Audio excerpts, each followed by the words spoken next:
Esselamu Aleyküm. Ben Doğu Türkistanlı kamera artış. Görüyorum da Türkiye'de komünizmin sadece kağıt üzerindeki makyajlı teorilerine inanıp bu rejimi destekleyen ve benimseyen gençler var. Komünist Çin'in Türkiye'deki borazanı Doğu Perinçek ile ekibinin bu terörist ve gangster çetenin Doğu Türkistan'da yürüttüğü kanlı siyasetine Amerika uydurması ve maruz kaldıkları zulüm ve soykırımı dünyayı anlatmaya çalışan her Uygur'a da CIA ajanı ve kripto gibi iftira ve karalama sözlerini papağan gibi tekrarlayarak faşist Çinli destekleme hareketlerine katılmaya başlayan bu saf gençler ile bu şer rejimi bilmeyen ve komünistleri iyi tanımayan Türkiye vatandaşlarına bizzat yaşayıp bu despot rejimi iyi tanıyan biri olarak gerçekleri biraz daha anlatmak için ekrana çıktım. Komünizm gerçeklerini merak edenler sadece teorisini okumakla kalmayıp icraatlarını da öğrenip kıyas ederse bunların nasıl yalancı ve sahtekar olduğunu anlarlar. Ben önce karakterlerinin ispatı olan ta kurulduğu zaman yayınladıkları parti beyannamesini okuyayım sizlere. Komünistler kendi görüşü ve niyetini gizlemez.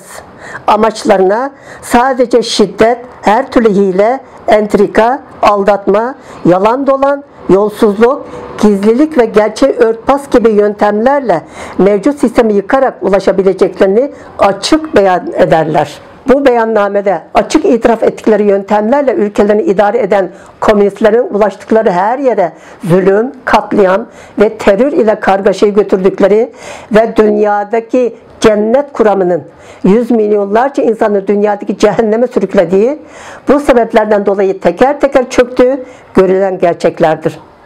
Bununla birlikte komünistlerin ekonomik eşitlik peşinde olduğunu ileri sürüşünde tasvir ettiği ütopya birçok hayranını kandırdı ve kandırmaya devam ediyor. Bugün bile sadece teorisine aldanıp onu aziz tutan, hatta onun yıkılmasını durdurmaya çalışanlar var. Ne yazık ki komünist ideolojisi Türkiye gibi hür toplumda farklı şekillerde zuhur etmeye devam ediyor. Bu şer rejimin zulmünü birkaç örnekle biraz daha açayım. Baskı, şiddet ve gaddarca adam öldürmek, komünist otoritesinin iktidarını korumak için çekinmeden kullandığı yöntemdir. Lenin ve Stalin'den Mao'ya kadarki liderlerin sıradan insanlar dışında ülke iktidarını ele geçirme mücadelesine büyük katkı sağlayan başbakan ve marişallerin de aralarında bulunduğu çoğu yoldaşlarını bile ya rakip gördüklerinden ya da hatalarını eleştirmelerinden dolayı yürüttükleri seri siyasi hareketlerle katlettikleri gerçekler tarih arşivlerinde duruyor. Komünist Siyah kitabının istatistiğine göre 20. asırdaki komünizm devriminde 100 milyon insan ölmüş olup bunlardan eski Sovyetler Birliği'nde 20 milyon, Çin'de 65 milyon, Kamboçya ve Kuzey Kore'de 2'şer milyon, Afrika'da 1,7 milyon, Afganistan'da 1,5 milyon, Doğu Avrupa ile Vietnam'da 1'er milyon, Latin Amerika'da 150 bindir. Uzmanlar yukarıdaki rakamın komünizmin zulmünden ölenlerin gerçek sayısından az olduğunu, örneğin Çin'de en az 80 milyon insanın ölmüş olması gerektiğini iddia ederler. Komünistler George Orwell'in 1984 adlı kitabında tarif ettiği gibi kendini güzel gösteren, zulmünü savunan, halkı susturan benim dediğim olur propaganda sistemini de geliştirdi. Tıpkı Çin komünistlerinin kendi halkının sesini kısmakla kalmayıp 80'li yıllarının başından itibaren dışa açılmakla ABD ile Batı'nın desteği sayesinde zenginleşip güç kazandığından beri başta İslam ülkeleri ve Afrika olmak üzere gelişmekte olan ülke idarecilerini rüşvet ve kredi borcuna boğup seslerini kıstıkları gibi. Komünist totalitercilik sisteminde bir bebek doğduktan sonra siyasi hareketlerin içinde yetiştirilip acıma duygusunu, doğru yanlışı ayırt etme kabiliyetini kaybeden insan dışı bir mahluka dönüştürülür. Bunun bariz örneklerini tüm sosyal refahlarından yararlanıp yaşadıkları hür dünyada bile yabancı düşmanlığından vazgeçemeyen Çinli göçmenlerinde görmek mümkün. Beyin yıkama eğitimiyle parti liderliği dışında çıkış yolu olmadığı düşüncesini aşılayarak halkı köleleştirmek medyaları seferber edip bir cemiyetteki insanları türlü etiketlere karalamak, insan ve toplumlar arasında nifak sokarak, birbirinden nefret ettirmek ve düşman ateşini körükleyerek birbirine kırdırmak, ülkesini dünyanın en büyük hapishanesine çeviren Çin komünistlerinin iktidarda kalmak için kullandıkları en etkili yöntemlerden biridir. Tıpkı Uygurlara taktıkları terörist, bölücü ve aşırıcı gibi isimle hem kendi halkını hem de dünyayı aldatıp bunlardan nefret ettirerek Uygurların maruz kaldıkları zulüm ve soykırımına sessiz kalmalarını, hatta desteklerini sağladıkları gibi. Değişmeyen hakikat şu: komünistlerin parti ruhu en üstte tutulur. İnsan tabiatını öldürür ve insanlığa karşı durur. 60-70'li yıllardaki kültür devrimi sırasında Pekin Üniversitesi'ndeki afişlerden birindeki "Vicdanın olduğu yerde Komünist Partisi olamaz, Komünist Partisi'nin olduğu yerde vicdan olmaz" sloganı komünistlerin insan kalıbından çıktığının açıkça ortaya koyuyordu. Çin komünistleri şimdi ileri teknolojileri kullanarak insan genini değiştirip kendilerine itaat etmekten başka hareket edemeyen bir tür makine insan yaratma peşindeler. Bu amaç doğrultusunda yakında Çin'in gen araştırması yapan BGI firması Doğu Türkistan'da bir gen bankası kurma kararı almış. Göreceksiniz, kanlı icraatlarını önce Doğu Türkistanlılar da tecrübe edip sonra kendi ırkına tatbik ettiği gibi gelecekte bunu da tüm ülkeye yayacaktır. Tabi o zamana kadar iktidarda kalabilirlerse. Çin komünistlerinin kendi propagandaları için ayırdığı yıllık 10 milyar dolarlık dev bütçe ile kendi ve satın aldığı yabancı medyalar aracılığıyla insanlar arasında nifak sokma yöntemini aynen devam ettirerek komünizm ideolojisini dış ülkelere de nüfuz ettirmeye ve içteki sıkı kontrolüne ulaşabileceği her yere kadar uzatmaya teşebbüs ettiğini, demokratik toplumun temelini sarsmak için Batı medyasının basın özgürlüğüne dahi el uzatmakta olduğunu şuurlu her insan görebilir. Çin faşistinin dünyaya hakim olma hayalinin diğer bir delili de benim 8 Haziran'da Facebook'ta paylaştığım, ancak 25 dakikalık bir video olması hasebiyle olsa gerek çok kişinin açamadığı, 2005 yılında Pekin'de yapılan bir gizli toplantıda Genelkurmay Başkan Yardımcısı Xi Haotian'ın ABD'yi biyolojik silahla fethettikten sonra dünya hakimiyetini ele geçirme planını konu alan konuşmasıdır. Yukarıda verilen bilgilerden de anlaşılacağı üzere komünizmin icatçı ve icracı liderlerinin ortak bir özelliği, Allah ve yarattığı tüm insan ve insanlığa, hatta tüm canlılara olan düşmanlık sapıklığıdır. Gündemimizdeki Doğu Türkistan faciası da işte bu sapıklığın son örneğidir. Çin komünistlerinin dünyaya hakim olmak amacıyla başlattığı kuşak yol girişimini engelsiz gerçekleştirmek hayaliyle projenin çıkış noktası olan Doğu Türkistan'ın gerçek sahibi olan başta Uygur olmak üzere Kazak ve Kırgız gibi Türklere yönelik asimilasyon siyasetini 2016 yılından itibaren soykırım operasyonuna dönüştürmüştür. Bu kapsamda ABD başta olmak üzere Batı ülkelerinden çaldığı yeni ve ileri teknolojileri kullanarak Doğu Türkistan'da kurdukları yüz binlerce gözetim ve kontrol sistemleri, ücretsiz sağlık taraması bahanesiyle 6 ile 65 yaş arasındaki tüm Uygur, Kazak ve diğer Türklerden kan almak, DNA ve diğer fiziksel test ve kontrol metodunu kullanmak suretiyle anılar gençleri kısırlaştırıp nüfusunu azaltmaya çalıştıkları veya organ tedarikçisi yaptıkları, kurdukları yüzlerce Nazi tipi toplama kamplarında CIA raporuna göre 3 milyondan fazla, Bitter Winter raporuna göre ise 5 milyondan fazla Uygur, Kazak ve başka Müslümanları kapatarak yeni icat edilen aletlerle akıl almaz işkence, zehirli ilaç ve iğnelerle öldürdükleri veya bedenen veya ruhen sakat bıraktıkları, Doğu Türkistan'ın birçok kent ve kasabası ile toplama kamplarına monte ettikleri dev ceset yakma fırınları ile gizli katliam gerçekleştirdikleri, kamplara hapis edilip işkence görmekte olan Uygur ve Kazak'tan 1,5 milyon genci peyderpey başta Gansu eyaletindeki çölün ortasında inşa ettikleri 1 milyon kişi kapasiteli ölüm kampı olmak üzere Çin'in iç kesimindeki hapishanelere naklettikleri, kamplara kapatılan ebeveynlerin çocuklarını kreş ve anaokul görünümündeki çocuk kamplarına kapatıp kendi çocuklarının yetiştirilmesinde dahi kullanmadıkları klasik felsefe ile birer Çinli olarak yetiştirdikleri, yüzlerce Uygur'u defaten katleden veya bir köyü haritadan silen gece operasyonlarının hepsi uydu fotoğrafları, sızdırılan gizli belgeler ile kamplardan mucizevi kurtulan şahitlerin ifşasıyla kanıtlanmış gerçeklerdir. Çin komünistleri ta belgeler ortaya çıkıncaya kadar bunca insanlık suçunu dünyadan gizlediler. Doğu Türkistan'da zulüm ve toplama kampı yok deyip kendi seçtikleri yabancıları bölgeye götürüp sahneledikleri tiyatro oyunlarıyla aldatmaya çalıştılar. Bölgeye giden yabancı muhabirlerin serbest dolaşıp çekim yapmaları ve yerli halkla temas etmelerini engellemek için her türlü yönteme başvurdular. Birleşmiş Milletler Teşkilatı ile Uluslararası İnsan Hakları Teşkilatlarının müteadit defa yaptığı bölgeye inceleme heyeti gönderme talebini de iç işlerimize karışmayın diye reddettiler ve etmeye de devam ediyor. Hülasa 21. yüzyılın Nazi kampları bugün Doğu Türkistan'da mevcut ve soykırım hareketi hız kesmeden devam etmekte. Tüm bunlar komünist liderlerinin idareleri süresince sürekli hata işledikleri ve sayısız suç işleyip çok yüklü kan borcuna girdiklerinden her an gücünü kaybetme tehlikesi olduğunu hissederek özellikle otoritelerini kaybettikten sonra suçlarının peşine düşüleceği korkusuyla halkını gözetim altında tuttuğu ve durmadan temizleme adı verdikleri katliam yaptıkları, ancak katliamlardan dolayı emniyetlerinden daha da endişe edip daha büyük çaplı katliam ile terör yaratıp insanları korkutarak bir önceki katliamın sorumluluğunun peşine düşmemelerini sağladıklarının kanıtlarıdır.